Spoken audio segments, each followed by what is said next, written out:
हमारा अभिमान नहीं हो, अभिमान नहीं हो, अपने को निमित्त मान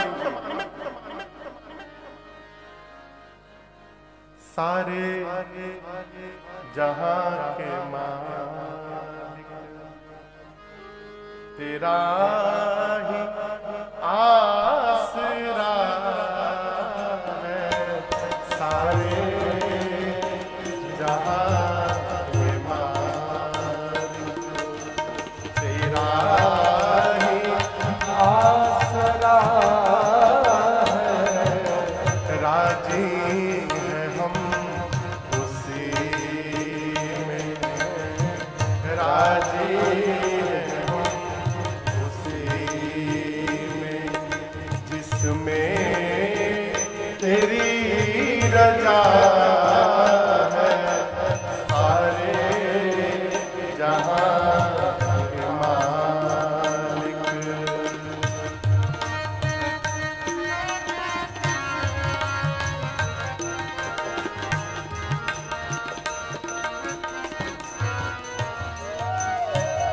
हम क्या बताएं तुमको, सब कुछ तुम्हें खबर है।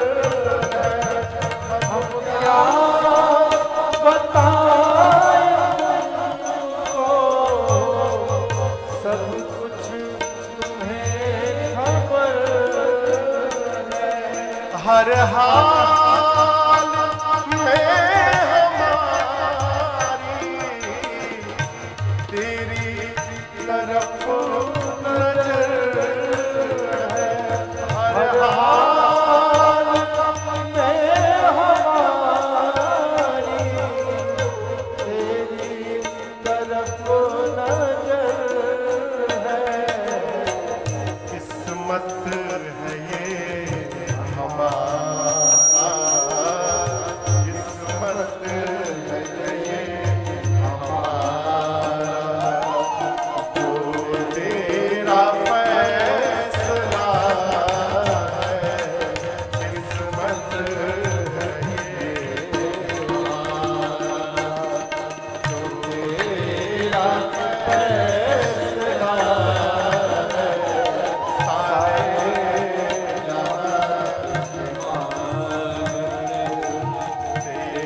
उपलब्धि मिले तो भगवत कृपा दर्शन करिए, भगवान की कृपा से। देखिए, राजन की कोई औकात नहीं मैं राम जी की कथा गा सकूं,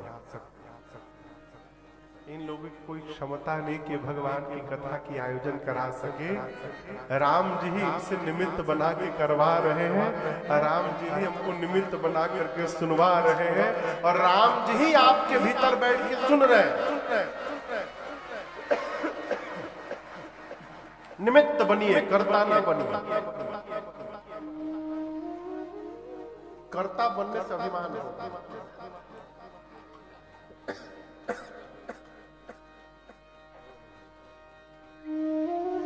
कर्ता बनने से क्या होगा? फिर आप ये बताने में लगेंगे कि हमने किया, हमने किया, हमने किया, हमने किया। इससे बचिए, अभिमान को जन्म देता है। अब मजे की बात, जिसको अभिमान होता है उसको पता नहीं चलता। जिसको अभिमान होता है माई बाप, उसको पता नहीं चलता कि उसको अभिमान हो गया है। ये सामने वाले को पता चलता है।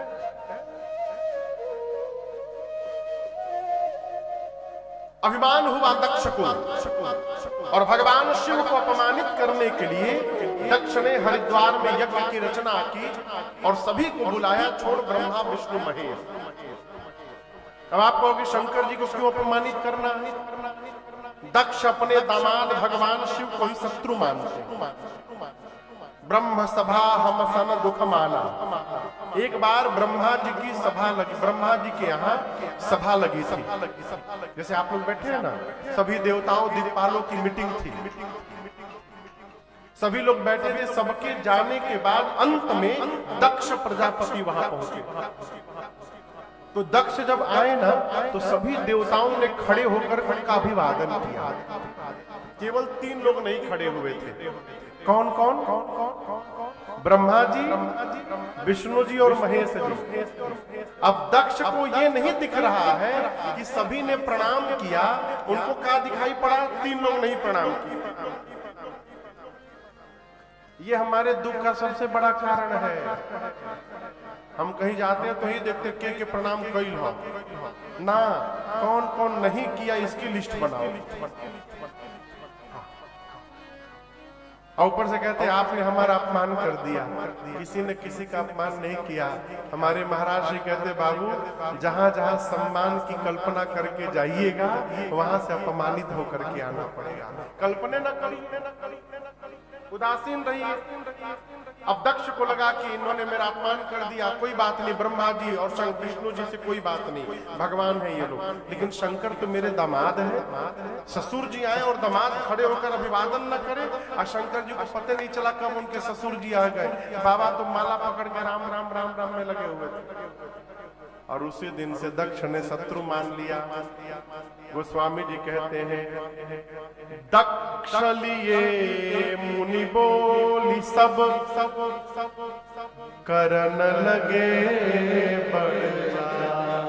मुनियों को बुलाकर यज्ञ प्रारंभ करने लगे।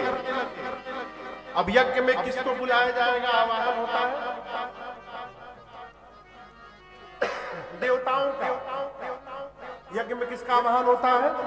जब तक देवता नहीं आएंगे यज्ञ होगा नहीं। दक्ष को लगा शंकर जी को नहीं बुलाएंगे तो देवता विरोध कर देंगे, आएंगे नहीं। तो दक्ष ने लालच दिया। न्योते सादर सकल सुर जे पावत मत। कैसे न्योता दिया? आदर पूर्वक। आज की बात कहे तो फल का टोकरी गया, मिठाई का पैकेट गया, गुलदस्ता गया, देवताओं को आने के लिए गाड़ी भेजी गई। इतना आदर देकर बुलाया गया। तो देवता बोले इतना आदर देकर कोई बुलाया तो कैसे नहीं जाएंगे। सब देवता चल दिए। लेकिन देवता भी अद्भुत, आना था तो बाईपास से आना चाहिए। जैसे हम देखिए पीछे पीछे आ गए, उधर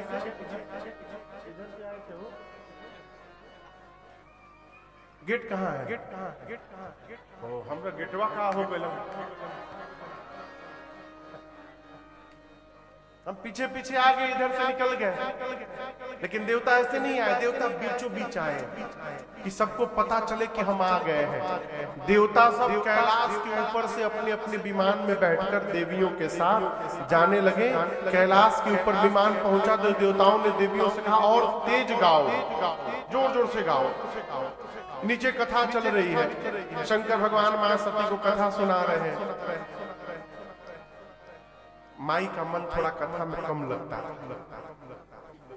कथा सुनते सुनते माई जहाज देखने लगी। एक बार हम लोग कथा गा रहे थे, कहाँ हवाई जहाज में? जामनगर। गुजरात में तो वहाँ एयरफोर्स का एक यूनिट है, तो उनके कैंपस के बाउंड्री के ठीक बगल में पंडाल लगा था। तो आयोजन समिति के लोगों ने सरकार से लेटर लिख करके किया था कि शाम को 2 बजे से लेकर 2 बजे के बाद उनकी प्रैक्टिस ना हो जहाज की। आवाज बहुत शोर करे, तो वो 9 दिन के लिए वो परमिशन मिला था कि 2 बजे से लेकर रात तक कोई जहाज न उड़े। नित्य कथा हुई थी। अंतिम दिन की कथा सुबह थी। अब जहाज न उड़े, परमिशन 2 बजे से है, कथा हो गई 10 बजे से। जैसे हनुमान जी का आवाहन हुआ, एक सुखोई जहाज उड़ा पीछे से। और जब वो सुखोई जहाज उड़ा ना, तो लगा कि पूरा पंडाल लेके चला जाएगा। लेकिन मजे की बात आपको बताऊं, लोग बैठे करीबन 40,000। जैसे जहाज जाए पूरे श्रोता। हम बोले अरे भाई ऊपर पंडाल लगा है, आप कितनों गर्दन ऊपर करोगे, जहाज थोड़ी दिखाई पड़ जाएगा। लेकिन जैसे जैसे जहाज उड़े सब वैसे देखे। देवताओं का जहाज जैसे क्रॉस किया, सती मैया कथा छोड़ के लगी जहाज में। सती मैया पूछी शंकर जी से, कहां जा रहे हैं? बाबा ने सब बताया, आपके पिताजी यज्ञ कर रहे हैं।